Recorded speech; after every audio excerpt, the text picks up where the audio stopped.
Morning, welcome to my channel অবলিরিতা। আর আমি লিখতে চলেছি তোমাদের সামনে আলাদা একটা ব্লগ নিয়ে। তো আজ দিনটা সোমবার। ইচ্ছা হলো সপ্তাহের প্রথম দিন একটা নতুন ফ্রেশ ব্লগ করি। আগের ভিডিওটা তোমাদের কেমন লেগেছে অবশ্যই কমেন্টস করে জানিও। তোমরা সবাই কেমন আছো? আশা করছি সবাই খুব ভালো আছো। আমি খুব ভালো আছি। সেটা তোমরা আমার ভিডিও দেখলেই বুঝতে পারো যে আমি কতটা এখনও পর্যন্ত যারা আমাকে ইনস্টাগ্রাম আইডিতে ফলো করে থাকো আমার চ্যানেল অবলিরিতা প্লিজ ফলো করে দিও। আমার ফেসবুক পেজও অবলিরিতা, তো তোমরা চাইলে ওখানে ফলো করতে পারো। তো আজ সোমবার দিন ব্ল্যাক খাওয়া অবস্থাতেই একটা ভিডিও শুরু করছি। জানি না ভিডিওটা কতদূর হবে, সোমবারে অত শেষ করতে পারবো না, মঙ্গলবার দিক থেকে টানতে হবে। ওর হবে না, এটুকুনি গ্যারান্টি করতে পারি। আজ একটা ডেইলি রুটিন শেয়ার করবো, সেটাই ইচ্ছা হয়েছে। কারণ অনেকদিন ধরে ভিডিওটা পোস্ট করা হচ্ছে না, তো চ্যানেলটা একটুখানি হয়ে যাচ্ছে। তো অনেকগুলো ইমেল আসছিলো, তাই বললাম যে না, চ্যানেলটাকে নষ্ট করতে দেওয়া যাবে না। হালকা পুরো ব্লগ ছাড়তে আস্তে আস্তে গ্রোথ হবে। তো ওই জন্য ব্লগটা করলাম যে সানডে স্পেশালের ওই ব্লগটা যখন গেছে, তাহলে আজকে ব্লগটা একটা শ্যুট করি। ভিডিওটা আসতে একটু লেট হবে, কারণ আমার পেন্ডিং কিছু ভিডিও রয়ে গেছে, সেইগুলো পরপর সিজনতে ফেলা আছে। তো এই ভিডিওটা পোস্ট হতে মিনিমাম হয়তো বৃহস্পতিবার হয়ে যেতে পারে। তোমরা যেদিনকে দেখবে হয়তো বৃহস্পতিবার হবে, কারণ আমি সিজনটা চেক করলাম। তো দেখলাম যে আজকে ভিডিওটা শুরু করলে এই সিজনদের পোস্টটা বৃহস্পতিবার যাবে। আর রবিবারে সানডে স্পেশাল যে ব্লগটা, সেটা কিন্তু তোমরা হয়তো বুধবার দেখেছো গতকাল। তো সেই জন্য জিজ্ঞেস করলাম যে আগের ব্লগটা তোমরা কেমন হয়েছে। তো এরপর থেকে চেষ্টা করবো যে ডেলির ব্লগ, মানে যেমন আজকে শুট করে কালকে সবাই পোস্ট করে সেইভাবে পোস্ট করার। তো যাই হোক, সেদিনকে মানে আগের ব্লগের মতো না 7-8 মিনিট ধরে ভাট বকবো না, সোজা চলে যাবো আমার রান্নার দিকে। সুরজিৎ ঘুম থেকে উঠেছে 6:15 অ্যালার্ম বেজেছে। 6:15 অ্যালার্মটাকে আরও 15 মিনিট পিছিয়ে 30-এ লাগিয়ে দিয়ে 6:30 ঘুম থেকে উঠেছি। 15 মিনিটে জানি না কী ঘুম পোষালো যে 15 মিনিটটাকে এই করলাম। যাই হোক, তারপর 7:30 ধরে চাটা খেয়ে সুরজিৎ চলে গেছে দোকানে। এখন ঘড়িটা বাজে 8:10। আমি ভাতটা বসিয়ে দিয়ে এসেছি। বসিয়ে দিয়ে এসে ভাবলাম ফোনটা যখন ফুল চার্জ হয়ে গেছে, ব্লগটা শুরু করে ইন্ট্রো দিয়ে, তো ব্যাস ভিডিও যখন শুরু করে দিয়েছি শেষ তো অবশ্যই হবে। আশা করছি তোমাদের ভালো লাগবে। প্লিজ একটু স্কিপ করো না, ভিডিওটি পুরোটি দেখতে থাকো আর সঙ্গে থাকো। চলো ডাইরেক্ট রান্নার থেকে দেখেছি করে হ্যাঁ। তো রান্নাঘরে এসে দেখিয়ে দিই কী হয়েছে। এই যে ভাতটা কিন্তু আমার হয়ে গেছে, এই বলেছিলাম ভাত আমি বসিয়ে দিয়ে গেছিলাম। আর এখন আমি বসিয়েছি এই যে ডালটা এখনও ফোড়ন দেওয়া হয়নি। ডালটা করছি এই যে ছোটো আমড়া দিয়ে। আমড়াগুলো কিন্তু দারুণ টক, যখন আমরা ভাতটা মেখে দিয়ে খাচ্ছিলাম না, দারুণ লাগছিলো। আর এখানে সুরজিৎকে সকালে ভাত দেবো উস্তে আলু ভাজা দিয়ে, তো ওইটা ভাজাটা করে রেখেছি। আর আমার জন্য ডাল দিয়ে সকালে খাওয়ার জন্য একটু ঢ্যাঁড়স ভেজে নিচ্ছি। আর মেয়ের জন্য রাখছি একটা ডিমের পোচ। ভেন্ডি ভাজতে কড়াইটা পুরো কালো হয়ে গেছে। অফ সিজনের ফুলকপি কার ভালো লাগে? আমার তো খুবই ভালো লাগে। তো আজকে আমার রান্নাঘরে স্পেশাল মেনু হবে কিন্তু ফুলকপি আলুর রসা। তো একটা ফুলকপি নিয়েছিলাম, কারণ এখন ফুলকপির প্রচুর দাম, তো একটা ফুলকপি দিয়েই করব। এখানে দুধটা জাল দিতে বসিয়ে দিয়েছি। আর ফুলকপিটা রান্না করার জন্য আমার এখানে কিন্তু মশলা একদম রেডি। আর দেখো ফুলকপিটার থেকে তেল ছেড়ে এসেছে, একদম পুরো কষে গেছে। হালকা ভেজেও নিয়েছিলাম, শুধু সেদ্ধ করে জল ফেলে নিই, কারণ অফ সিজনের ফুলকপি স্বাদ নষ্ট হয়ে যাবে। তো ব্যাস এবার একটুখানি জল দিয়ে ফুটিয়ে গরম মশলা দিয়ে নামিয়ে নিলে রেডি হয়ে যাবে। কিন্তু আমার ফুলকপি আলুর রসা কালারটা কিন্তু কষা অবস্থাতেই দারুণ এসেছে। তো দেখো গ্যাস ট্যাস কিন্তু আমার পুরো পরিষ্কার হয়ে গেছে, রান্নাবান্না পুরোপুরি কমপ্লিট। আর এখানে আমি আমার জন্য আম আর আমার জন্য আরেকটা টক আম কেটে রেখেছি মাখিয়ে। আর দুষ্টুমার জন্য এখানে পেয়ারা লবণ দিয়ে মাখিয়ে রেখেছি। তো পেয়ারা খাওয়ার পর ও বললো আমি এখন লিচু খাবো। তো ওই দেখো আমি লিচু একটা করে ছাড়িয়ে দিচ্ছি। আর ও খাচ্ছে, আর ও ভাবছে মা আমি খাচ্ছি, ও ভিডিও করছে কেন? এর জন্য না কামড় দিচ্ছিল, প্রচণ্ড সাই। Good evening everyone. এখন বাজে 6:20। বাইরে এখনও পর্যন্ত আলো আছে, ওই ঘরটা দিয়ে দেখলেই ভালো বোঝা যাবে। বাইরে এখনও আলো আছে, তাও আমি গুড ইভিনিং, যে 6টা বেজে গেছে তাই গুড ইভিনিং দিয়েছিলাম। আর একটু পরে আসতে চলেছে আমার বাড়িতে আমার স্পেশাল গেস্ট, দুষ্টুর স্পেশাল গেস্ট। তো অবশ্যই যখন ওরা আসবে তোমার সাথে তো ইন্ট্রোডিউস করাবোই। তো ঘুম থেকে উঠে গেছে, ওকে ফ্রেশ ট্রেশ করিয়ে কমপ্লেন দিয়ে দিয়েছি, ও কমপ্লেন খাচ্ছে।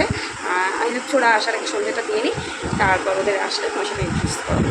সঙ্গে তো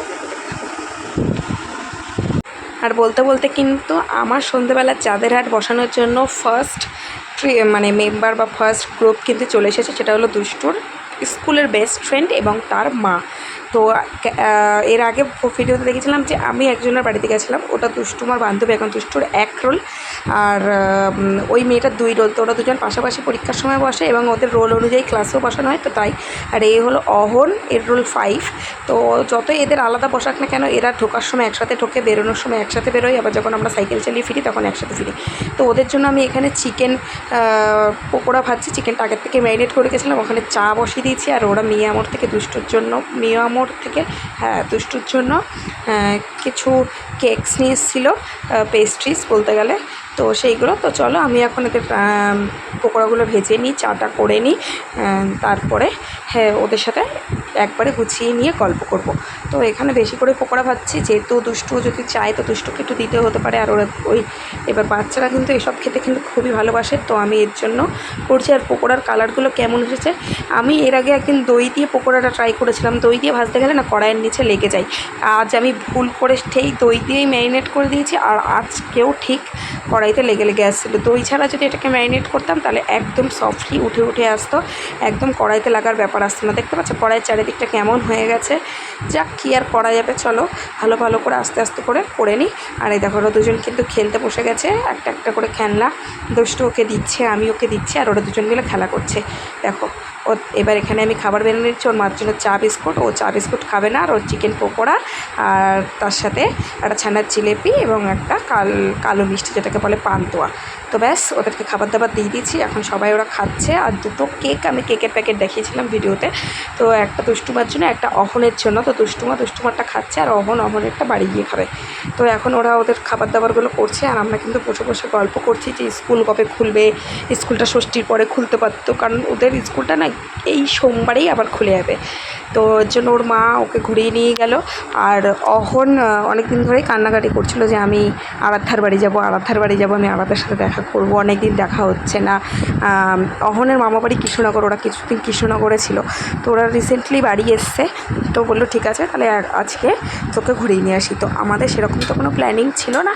তো ওর মা আমাকে 5:30 6টা নাগাদ ফোন করে জানায় যে ওরা আসছে। তখনই আমি তোমাদের সাথে সেই কথাটা শেয়ার করি এবং ওদের আসার জন্য সমস্ত প্রিপারেশান রেডি করি। তো এখন ওই দেখো ওরা বসে আড্ডায় আর কি, মাঝখানে টিভিতে চলছে কার্টুন, আর আমরা দুজন তো গল্প করেই যাচ্ছি। প্রচণ্ড ভালোভাবে একটা সন্ধে কাটালাম। এখন সময় হয়ে গেছে বাড়ি চলে যাওয়ার। তো শুধু বারবার বলছিল কেন চলে যাচ্ছে, থাকতে পারলো না কেন। এবার ওর মাও বলছে এবার কিন্তু রিক্তা তুমি একদিন তোমার বর মেয়ে নিয়ে যেও। আমি বলছি হ্যাঁ একদিন যাবো। তবে আমি একদিন গেছিলাম, আমার একটু ওদের বাড়ির সাইডে কাজ ছিল, তো সেই কাজটা মিটিয়ে ওদের বাড়িতে বসেছিলাম। তারপরে একসাথে ওর মা আর আমি দুজন মিলে স্কুলে ছুটির সময় আনতে গেছিলাম। যেহেতু ছুটি হতে অনেকটা সময় বাকি ছিল, তো আমি ওদের বাড়িতে বসেছিলাম। ব্যাস ফার্স্ট গ্রুপ চলে গেছে, সেকেন্ড গ্রুপ ইস কামিং। বলেছিলাম আজকে বাড়িতে বসবে চাঁদের হাট। তো দেখো মা এসেছে, ভাই এসেছে, আর বাবা ওদেরকে নামিয়ে দিয়ে বেরিয়ে গেছে। বাবার একটুখানি ভাড়া আছে। আর আমি কিছু ঘর থেকে বাড়তি পুরনো জামা কাপড় দিয়েছিলাম, বলেছিলাম যে আমার জন্য একটা এরকম ড্রাম রাখতে, কারণ আলমারিতে না জামা কাপড় ভর্তি হয়ে গেছে, আমার রাখার জায়গা নেই। তো মায়ের ড্রামটা নিয়ে এসে এখানে আমি কিছু জামা কাপড় আলমারির থেকে বের করে এর ভেতরে ঢুকে খাটের তলায় রাখবো। আর মারা যেতে চলে এসেছে, সেই জন্য দেখো মা আমার জন্য নিয়ে এসেছে ফুচকা, আর তার সাথে রয়েছে আরও জিনিসপত্র। আর এই হলো প্যাকেটটা, যেটা তো ওরা দিয়েছিল। আর এই যে বলেছিলাম যে ওরা দিয়েছিল ম্যাঙ্গো পেস্ট্রি। মাদের জন্য এখন বসিয়েছি কড়াইতে চিকেন পকোড়া, তো হয়ে এলো। এবার হচ্ছে পনির পকোড়া। চিকেন পকোড়াটা এত লেগে গেছিলো, যার জন্য কড়াই থেকে পনিরটা ওই কড়াইতেই দিয়েছি। ব্যাস পনিরটা লেগে যাচ্ছে। চলো ভিডিও করতে ওটাকে উল্টা নেবে, নাহলে ওটা মেকআপ হয়ে যাবে। ওকে উল্টে নিই, তারপরে ওকে দিচ্ছি। আর সুরজিৎ মাজা দিয়ে গেছিলো, তো ওরা থাকতে সুরজিৎ একবার এসেছিলো দেখা করতে। তো মাঝে টাজা খাওয়া হচ্ছে, এখন আমি চাও খাচ্ছি। তো চলো আবার পরে দেখা করছে, যে ধোয়া উঠতে শুরু করে দিয়েছে। আরাধ্যা অহন এত ভালোই বন্ধু যে অহন ঘুমিয়ে স্বপ্ন দেখেছিল আরাধ্যাকেও একটা পুতুল দিচ্ছে, তার জন্য ওরা এই পুতুলটা কিনে নিয়ে এসছে আরাধ্যার জন্য। আবারও অনেকক্ষণ পর আসলাম। তো